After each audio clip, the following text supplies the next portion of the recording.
نبی اکرم صلی اللہ علیہ وسلم پہلے اس بات سے ہمیں ڈرا دیا تھا کہ دیکھو بدعت نہ کرنا دین کے اندر. بدعت اس لیے کہ بہت سنگین جرم ہے. اور آپ صلی اللہ علیہ وسلم نے جب بھی آپ خطبہ حاجت دیتے، آپ جب خطبہ دیتے، آپ جانتے ہیں آپ صلی اللہ علیہ وسلم خطبہ دیتے، میں بھی ہر بار درس سے پہلے خطبہ دیتا ہوں، تو نبی اکرم صلی اللہ علیہ وسلم جب خطبہ دیتے اس خطبے میں یہ ضرور بیان کرتے، اللہ کی حمد و ثنا بیان کرتے اور یہ کہتے فَإِنَّ خَيْرَ الْحَدِيثِ کتاب اللہ، کہ سب سے بہترین بات اللہ کی کتاب کی ہے. پھر فرماتے ہو خیر الحدی حدی محمد صلی اللہ علیہ وسلم، سب سے بہترین طریقہ محمد صلی اللہ علیہ وسلم کا ہے. پھر فرماتے وَشَرَّ الْأُمُورِ الْمُحْدَثَاتُهَا، اور دین میں نئے کاموں سے بچتے رہنا، دین میں نئے کاموں سے بچتے رہنا. محدثاتها وَكُلُّ مُحْدَثَةٍ بِدْعَةٍ، اس لیے کہ دین میں ہر نیا کام بدعت ہے. وَكُلُّ بِدْعَةٍ ضَلَالَةٍ، اور ہر بدعت گمراہی ہے. وَكُلُّ ضَلَالَةٍ فِي النَّارِ، اور ہر گمراہی کا ٹھکانہ جہنم کی آگ ہے.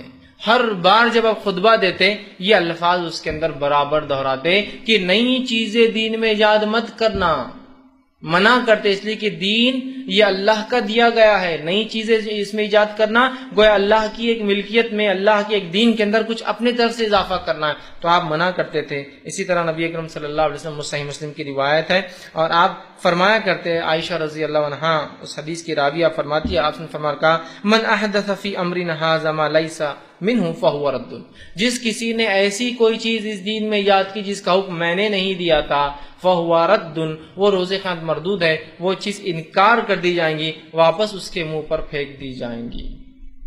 دوسرے کی روایت میں آپ فرماتے، یہ بھی صحیح مسلم کی ہی روایت ہے، آپ نے فرمایا کہا کہ جس کسی نے من عمل عملا لیس علیہ امرنا فہو رد، جس کسی نے ایسا کام کیا جس کا حکم میں نے نہیں دیا تھا اسے، تو روز قیامت ایسا عمل مردود ہے، ایسا عمل لوٹا کر اسی شخص کے منہ پر مار دیا جائے گا. تو ہم دیکھ رہے ہیں بدعت کتنی بڑی گمراہی ہے کہ آپ صلی اللہ علیہ وسلم ہر خطبے میں بدعت سے بچنے کا حکم دے رہے ہیں.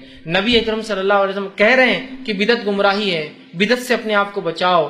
جو ایسا کوئی نیا کام کرے گا جو میں نے نہیں کیا وہ جو ہے مجھ سے بری ہے، یا اس عمل سے ہم بری ہوں گے، وہ عمل اس کے منہ پہ مار دیا جائے گا، وہ عمل مردود ہے. لیکن اس کے بعد بھی ہم دیکھتے ہیں حرمت والے مہینے جیسے آتے ہیں، چاہے رجب آؤ یا اسی طرح محرم آؤ، ہم دیکھتے ہیں اتنے خرافات، اتنے بدعات، اتنی نئی نئی باتیں، اتنے اعمال اور اتنی عجیب و غریب عبادتیں ہم نے ایجاد کر لی. اللہ رب العزت رحم کرے. حالانکہ اس نے اپنی کتاب میں فرما دیا ان مہینوں میں اپنے نفس پر ظلم مت کرنا.